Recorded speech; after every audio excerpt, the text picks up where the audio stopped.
بسم اللہ الرحمن الرحیم ومن يبتغي غیر الاسلام دینا فلن يقبل منه وهو في الآخرة من الخاسرین۔ صدق اللہ العظیم۔ میرے پیارے محترم بزرگوں اور دینی بھائیوں، اللہ رب العزت نے ہمیں جو دین دیا ہے ایک مکمل دین ہے، اور ہم جس اسلام کو مانتے ہیں، مذہب اسلام، یہ اللہ کا پسندیدہ دین ہے، پسندیدہ مذہب ہے۔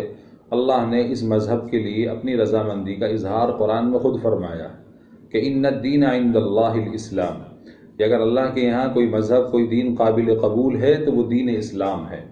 اور دین اسلام ایک مکمل ترین دین ہے، نہ اس میں کوئی کمی ہے نہ اس میں کوئی کجی ہے، کسی قسم کی کوئی کمی نہیں ہے۔ اور اہل اسلام کے لیے، مسلمانوں کے لیے، ایمان والوں کے لیے اللہ رب العزت نے اس دین کے اندر زندگی کے ہر شعبے میں اور زندگی کے ہر محکمے میں، زندگی کے ہر قدم پر رہنمائی عطا فرمائی ہے۔ پیارے آقا صلی اللہ علیہ وسلم جو دین لے کر آئے، جو پیغام لے کر آئے اور جو تعلیم لے کر آئے، وہ ایک مکمل تعلیم ہے۔ اس کے اندر ہمارے لیے ہر جگہ، ہر موڑ پر رہنمائی اور روشنی موجود ہے۔ ہم زندگی کے کسی بھی حالات میں ہوں تو ہمارے لیے وہاں دین کا سبق موجود ہے، اس کی رہنمائی اور رہبری موجود ہے۔ تو اس وقت جو میں آپ سے کچھ ضروری بات پیش کرنا چاہتا ہوں اور عرض کرنا چاہتا ہوں، امید ہے کہ آپ میری بات کو قبول کریں گے، اور جو میں آپ سے عرض کر رہا ہوں یہ ایک دین اسلام کی روشنی میں یہ بات پیش کر رہا ہوں۔ وہ یہ ہے جیسے کہ اس وقت ہم ایک بہت نازک ترین دور سے گزر رہے ہیں، اور چاروں طرف جو ہے حالات نازک ہیں ہر اعتبار سے، چاہے وہ کاروباری اعتبار سے ہوں، سماجی اعتبار سے ہوں، کسی بھی اعتبار سے ہوں۔ لیکن چونکہ ہم اہل اسلام ہیں، دین پر عمل کرنا ہمارا زندگی کا سب سے پہلا پوائنٹ ہے، اور زندگی کا سب سے پہلا حکم ہمیں دین اسلام کو فالو کرنا ہے۔ ہم غم کی حالت میں ہوں یا خوشی کی حالت میں ہوں، ہر حال میں ہمیں دین پر عمل کرنا ہے۔ دیکھو ہمارے یہاں پر کیا ہے کہ ہم اگر شادی کے موقع میں ہیں، خوشی کے موقع میں ہیں، تو اس وقت بھی ہم کو جو ہے دین اسلام کو فالو کرنا ہے، اور اس کے لیے بھی اس کے اندر بھی ہمارے لیے جو ہے دین کی رہبری موجود ہے، مسائل موجود ہیں، تعلیم موجود ہے، سبق موجود ہے، روشنی موجود ہے۔ ہمارے یہاں جنازہ رکھا ہوا ہے تو بھی ہمارے لیے رہبری موجود ہے۔ لیکن معاشرے کے اندر چونکہ دین علم کی کمزوری ہے، علم دین کی کمی ہے، تعلیم کی کمی ہے، دینی تعلیم کی بہت زیادہ کمی ہے اور بہت زیادہ انحطاط ہے، اس لیے بعض مرتبہ کچھ باتیں ایسی ہوتی ہیں جو معاشرے کے اندر غلط طریقے سے پھیل جاتی ہیں، اور پھر اس کا ایک غلط نمونہ بن جاتا ہے، اور وہ غلط طریقے سے گردش کرتی ہے اور معاشرے میں وہ چیز پھیل جاتی ہے اور لوگ اس کو صحیح سمجھنے لگتے ہیں۔ اس کی بنیادی وجہ ہے تعلیم کا نہ ہونا، علم دین کا نہ ہونا، صحیح رہنمائی کا حاصل نہ کرنا، اور اس کی ایک بنیادی وجہ یہ بھی ہے کہ اپنے علماء سے امت کا تعلق کمزور ہونا، اور صحیح رہبری کے لیے اپنے مضبوط اور معتبر علماء سے رابطے میں نہ رہنا، ان سے جڑ کر نہ چلنا، یہ ایک بنیادی وجہ ہے۔ تو اس وقت جو میں ایک ضروری پیغام پیش کرنا چاہتا ہوں، اس سے کوئی دو رائے نہیں ہے کہ ہم اس وقت جس حالات سے گزر رہے ہیں وہ انتہائی نازک ترین حالات ہیں۔ تمام لوگ جو ہیں ایک فکر کے ماحول میں جی رہے ہیں، اور ایک دماغ اور دل کے اوپر ایک فکر کا ماحول طاری ہے۔ اب ایسے ہی حالات میں ہمارے رمضان بھی گزرے ہیں، اور رمضان کے بعد اللہ کی طرف سے جو عید کا تحفہ مسلمانوں کو دیا جاتا ہے، جو مسلمانوں کا ایک بڑا تہوار ہے، اس کا بھی موقع ہے 2-3 دن کے بعد۔ اب ایک میسج جو ہے، ایک پیغام جو ہے میڈیا پر اور سوشل میڈیا پر اور نوجوانوں کے درمیان میں اور ہمارے لوگوں کے درمیان میں یہ چل پڑتا ہے کہ ہم اس سال عید نہیں منائیں گے۔ میں یہ نہیں کہتا ہوں کہ سب کی سوچ ایسی ہے یا سب اس طریقے کی باتیں کرتے ہیں، لیکن بات بہت تھوڑی سی غلط شروع ہوتی ہے، لیکن وہ پھیلتے پھیلتے بڑا ناسور بن جاتی ہے۔ تو یہ بات نکالی کہ ہم اس سال عید نہیں منائیں گے۔ اللہ کے ان بندوں نے نہ جانے کس بنیاد پر یہ بات پھیلائی ہے، تو اس میں کیا صحیح ہے اور کیا غلط ہے؟ ہم عید نہیں منائیں گے، اس میں کیا صحیح ہے اور کیا غلط ہے، یہ میں بات عرض کرنا چاہتا ہوں۔ دیکھو، سب سے پہلے یہ جاننا ضروری ہے کہ عید کیا چیز ہے۔ عید اللہ کی طرف سے ایک تہوار ہے، دیا ہوا موقع ہے، اور عید کا دن ایک بہت ہی قابل قدر دن ہے، بہت مبارک دن ہے۔ کہ سارا مہینے آپ عبادت کر کے رہو، اور اللہ کے یہاں جو ہے عید کے دن ان بندوں کو انعام دیا جاتا ہے۔ تو عید کا دن بدلے کا دن ہے، اللہ کی طرف سے مہمان نوازی کا دن ہے۔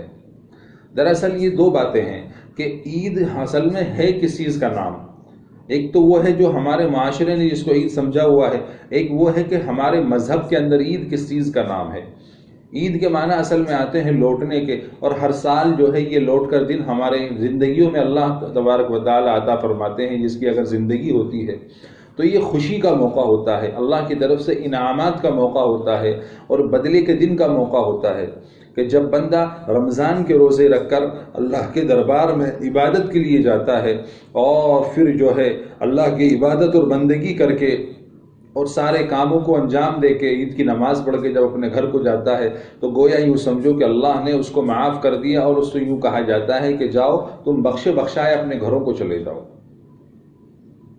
عید کے دن کے جو اعمال ہیں وہ تمام دینی اعمال ہیں، اور اس کے اندر کسی قسم کا کوئی ایسا کام ہے ہی نہیں کہ جس سے کہ کسی کا دل دکھے، ایسا کوئی کام ہے ہی نہیں ہے۔ آپ دیکھیں کہ آپ عید کے دن فجر کی نماز ادا کرو باجماعت، اس کے بعد جو ہے سنت طریقے کے مطابق غسل کرو، اور آپ کی حیثیت اور وسعت کے مطابق جو کپڑا آپ کے حق میں بہتر ہو یا آپ کو جو پسندیدہ کپڑا ہو، آپ اس کو اپنے جسم اور اپنے باڈی کے اوپر اس کو پہنو، اور جو مرد کے اعتبار سے جائز طریقہ ہے بناؤ سنگار کا، جو جائز طریقہ ہے نارمل طریقے سے آپ اس کو اختیار کرو، اور گھر میں کوئی کھجور ہو یا چھوارا ہو، کوئی میٹھی چیز کھاؤ، اور کھانے کے بعد جو ہے آپ جو ہے اللہ کے دربار میں حاضر ہو، اور وہاں پر جا کر امام کے پیچھے 2 رکعت نماز عید کی ادا کرو، اور اس کے بعد اپنے گھروں کو جا کر اپنے گھر والوں کے درمیان میں اپنے گھر کی جو خوشی، ایک اندر کی جو جذبات ہوتے ہیں اس میں شامل ہو جاؤ بس۔ اور اللہ نے جیسا موقع جس کو دیا ہے، کوئی مختصر سی چیز بنا لیتا ہے، کھا لیتا ہے، بات ختم ہو جاتی ہے۔ یہ عید کا تہوار، یہ عید کا موقع اس طریقے کا موقع ہے۔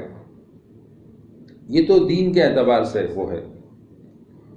اور رہا مسئلہ کہ جس کو ہم عید سمجھتے ہیں کہ اپنے پیسوں کو فضول خرچی میں برباد کرنا اور آہی تباہی مچانا، یا جو ہے الٹے سیدھے بائکیں دوڑانا، یا الٹے سیدھے خرافات کرنا، گانے بجانے یا موویز دیکھنا، فلمیں دیکھنا، خرافات کرنا، یہ اس چیز کا نام عید تھوڑا ہی ہے۔ نہ اس کا نام عید پہلے تھا اور نہ آج ہے۔ شریعت اس کی اجازت دیتی ہی نہیں ہے، چونکہ ہم اسلام کے فالوورز ہیں، اسلام کے ماننے والے ہیں، مذہب اسلام پر عمل کرنے والے ہیں، اس لیے ان تمام چیزوں کی تو ہمیں کرنے کی گنجائش ہے ہی نہیں ہے۔ اور رہا مسئلہ کہ جی حالات خراب ہیں، انتہائی خراب ہے، اس میں ہمیں غریبوں کی مدد کرنا ہے۔ بھائی غریبوں کی مدد کرنا اسلام میں تو سب سے پہلا حکم ہے، اسلام میں تو اس پر ترغیب دی جاتی ہے کہ سخاوت اللہ کو پسند ہے اور بخل اللہ کو پسند نہیں ہے۔ تو یہ تو ہمیشہ کا حکم ہے شریعت کے اندر، دین کے اندر، کہ اپنی حیثیت اپنے وسعت کے مطابق آپ جو ہے دوسروں کی مدد کیجئے، ان کی ہیلپ کیجئے۔ آپ دیکھ لو زکوٰۃ کا حکم ہے، کتنا بڑا حکم ہے زکوٰۃ کا، کہ مالدار لوگ جو صاحب نصاب ہیں وہ زکوٰۃ کو ادا کریں۔ اور اسی طریقے سے عید کے موقع پر خاص طور سے صدقہ فطر، جس کو صدقۃ الفطر کہتے ہیں، اور ہماری جو معاشرے کی لینگویج اور بھاشا میں کہتے ہیں کہ فطرہ، کہ جی فطرہ دینا چاہیے۔ تو یہ فطرہ جو ہے یہ کیا ہے؟ یہ غریبوں کی مدد ہی تو ہے، ان کی ہیلپ ہی تو ہے یہ، کہ آپ عید کے دن جو ہے عید کی نماز سے پہلے صدقہ فطر کو ادا کریں۔ یہ ایک واجب حکم ہے، صدقہ فطر ہر اس بندے پر واجب ہے جو صاحب نصاب ہو، کہ جو 52.5 تولہ چاندی کی مقدار کے بقدر اس کے پاس پیسہ ہو، یا سونا چاندی ہو، یا تجارت یعنی بزنس کا مال موجود ہو بیچنے کا، اس کے اوپر فطرہ واجب ہے جو بالغ ہے۔ اور جو نابالغ بچے ہیں باپ کے اوپر ان کا فطرہ واجب ہے۔ تو اپنے پورے گھر والوں کی طرف سے آپ کو فطرہ بھی ادا کرنا ہے، اور عید کا حکم اللہ کی طرف سے ہے، اس کو آپ کو ماننا ہے اور اس کو منانا ہے۔ منانے کا طریقہ میں نے آپ کو بتا دیا کہ یہ اللہ کی عبادت کا موقع ہے، یہ تو اندر کا تصور ہے خوشی کا۔ باقی جس طریقے کے حالات ہمارے ملک کے ہیں اور دنیا کے جو حالات ہیں، اس حالات سے نپٹنے کے لیے اللہ سے دعا کرنی ہے اور اپنی بچاؤ کی تدبیر کرنی ہے۔ حکومت اور قانون کی طرف سے جو ہمیں رہبری کی جا رہی ہے، ہم اس رہبری کو مانیں اور ان باتوں پر عمل کرنے کی کوشش کریں۔ باقی ہمارے علماء اور ہمارے اکابرین جو رہنمائی ہماری کر رہے ہیں کہ نمازوں کو آپ اس طریقے سے ادا کریں، اس طریقے سے اپنا انتظام کریں کہ عیدگاہ پہ جانے کا موقع نہیں، مساجد میں نماز کو ادا کریں، حفاظت کے ساتھ کریں، اور ماسک لگا کر ادا کریں، اس کا خاص طور سے خیال رکھنا ہے، سینیٹائز کریں، یہ کریں وہ کریں، ساری ہدایتیں ہیں، ان پر عمل کرو آپ۔ لیکن یہ کہہ دینا کہ جی ہم اس سال عید نہیں منائیں گے، بینر چپکا دو اور سوشل میڈیا پر اسٹیٹس لگا دو اور یوں کر دو اور یوں کر دو، یہ بنیادی وجہ ہے علم نہ ہونے کی، کہ علماء سے تو تعلق ہے نہیں، علماء سے تو قوم کٹی ہوئی ہے، علماء سے تو صحیح رہنمائی حاصل کرنے کی فکر نہیں کر رہے، کوشش نہیں کر رہے، اور میسج چلا دیتے ہیں الٹے سیدھے۔ تو میرے بھائیوں، دین اسلام کی شبیہ کو خراب مت کرو، بالکل مت کرو، نہیں جانتے ہو اس کو معلوم کرو، اپنی طرف سے کوئی غلط میسج مت چلاؤ۔ پتہ چلا آپ نے کوئی غلط بات چلا دی اور لوگوں نے اس پر عمل کرنا شروع کر دیا تو اس کا گناہ آپ کے سر ہوگا۔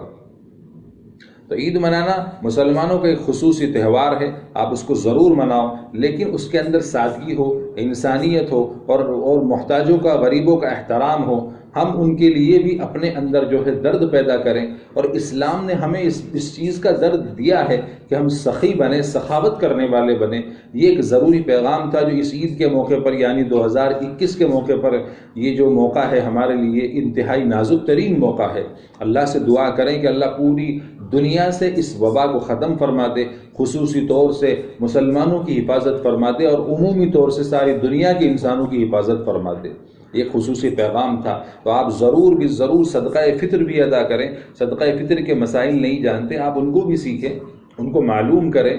ایک آدمی کا جو صدقہ ہوتا ہے اس صدقے کو آپ نکالیں، فطرے کو آپ ادا کریں۔